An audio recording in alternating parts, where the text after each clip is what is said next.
This is Thought in Motion, a series dedicated to the seminars of psychoanalyst Jacques Lacan. Today's video covers Lecture 20 and 21 in Seminar 2. We haven't discussed the clinical structures of neurosis much, despite this being a series on psychoanalysis and being a clinician myself. Having addressed Schema L last time, it seems appropriate to introduce some of these clinical structures as we address ideas found in these two lectures. So in this video, I'll address the following questions in light of Schema L. 1. Why is the fatal influence of the ego brought to a maximum in obsessional neurosis? 2. What is meant by the statement, wives cheat on husbands with God from time to time? And 3, how is Fairbairn's object relations theory problematic for psychoanalysis?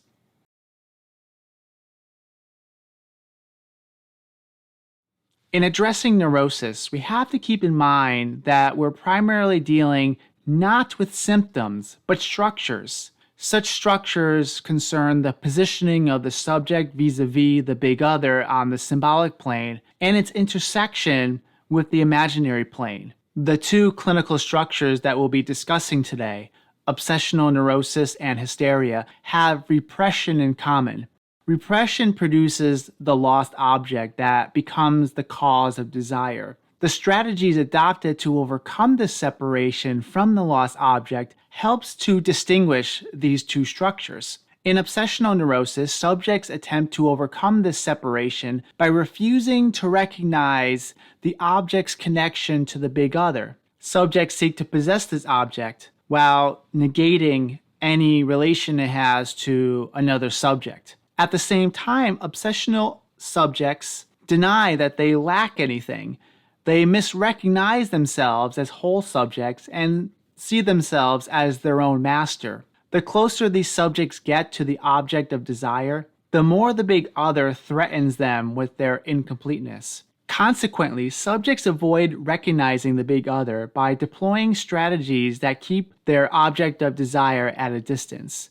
They fall in love with someone inaccessible, set impossible standards that no one can meet, or deny the importance of the other by fantasizing about someone else while having sex with their spouse. In discussing obsessional neurosis in Lecture 21, Lacan states that the fatal influence of the ego is brought to a maximum.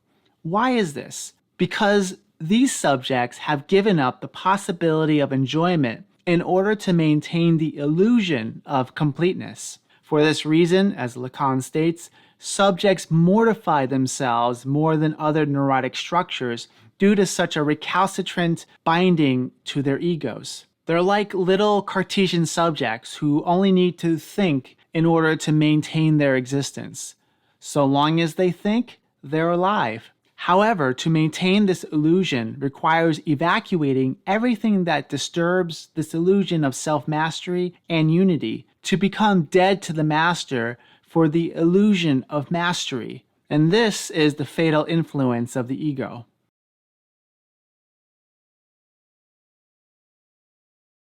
In hysteria, the subject attempts to overcome this separation by identifying with the lost object, becoming what the big other lacks. Unlike obsessional neurosis, the hysteric structure requires recognizing the big other, but recognizing the other as a desiring subject, an incomplete subject. At the same time, these hysteric subjects must refuse to recognize themselves as a subject so as to identify with this object. It's also crucial for the big other to remain a lacking subject. Otherwise, the other would not need its object. Like with obsessional neurosis, all sorts of strategies are deployed to maintain its structural features, which in the case of hysteria aims to maintain the other's desire. This may be in the form of playing hard to get, making the other jealous, or any other strategies that keep the other's desire alive by withholding satisfaction.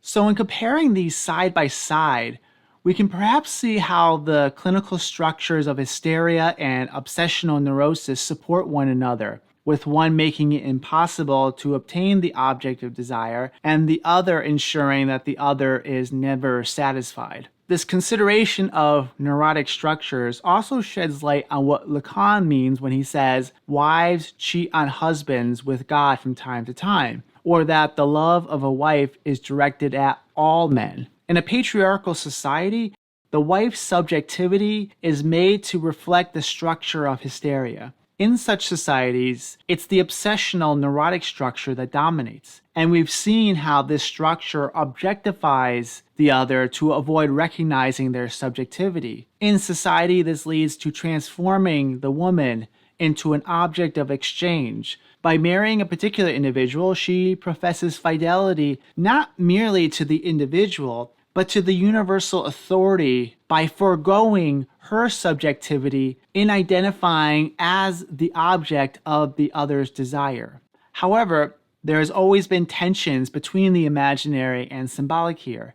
On the imaginary level, there is a professed mutual consent and equality of partners. At the same time, there remains symbolic structures governing the relationship, which become increasingly veiled in societies where equality takes hold of everyday discourse. Conflict is then played out between the demands of the veiled symbolic order and the imaginary rivalry of the two egos. The point Lacan seems to be making is the following. For a relation of two to work, it must be triangulated by a third position. There must be, so to speak, a God there, by which he means a symbolic authority that structures the dual relation. And whether we want it or not, it's usually there anyway. It's really important to understand what Lacan is not saying here. He's not affirming any of these structures, nor is he suggesting that such structures are necessary and universal.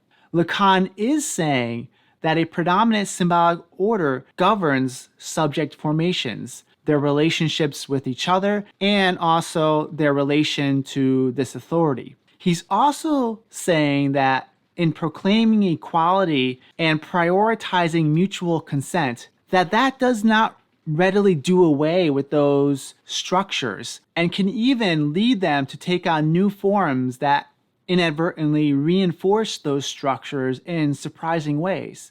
Lacan is interested in analyzing these basic structures themselves. He's less concerned here about the individuals who concretize them, individuals that theoretically can be of any gender or sexual orientation. Subjectivity is structured in a manner that's not reducible to one's consciously held identities. In fact, the source of greatest conflict for individuals and society takes place at this frontier between those consciously held identities and the subjective positions established within the symbolic order.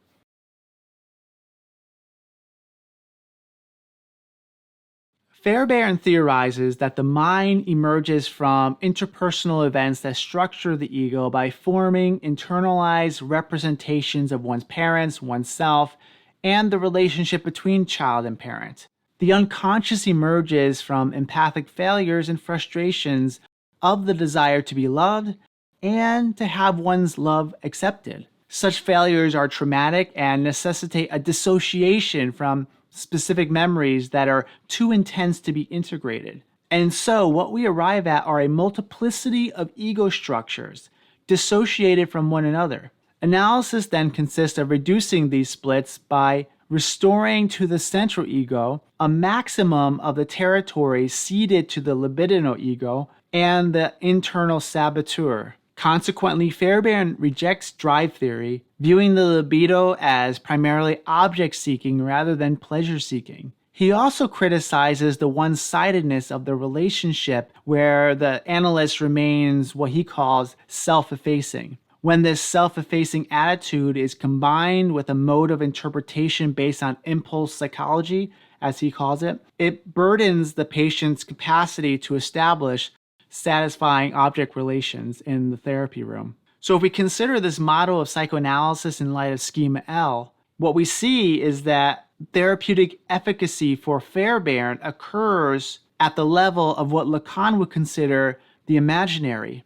Of course, Fairbairn doesn't consider this problematic because he hasn't distinguished among the registers of the imaginary, symbolic, and real. The problem with object relations, then, is that It remains at the level of the imaginary economy and reduces analysis to acquiring a better economy of mirages. It consists of looking for what captivates the subject, who is reduced to an ego, and who is in relation to the analyst's ideal ego. But analysts go wrong, according to Lacan, in assuming the position of the little other, since the ego is a fundamental form of alienation, regardless of how seemingly integrated or robust that ego appears to be. The ego is not something separate from the symbolic, though it thinks itself as separate. The symbolic is there from the very beginning. Early on, the child notices that punishment is not delivered in the same fashion or for the same reasons. These subtle differences already introduce the child into a symbolic world from an early age, even prior to the fixation of the self-image of the subject, prior to the structuring image of the ego, a dimension capable of creating a reality other than that experienced as brute reality.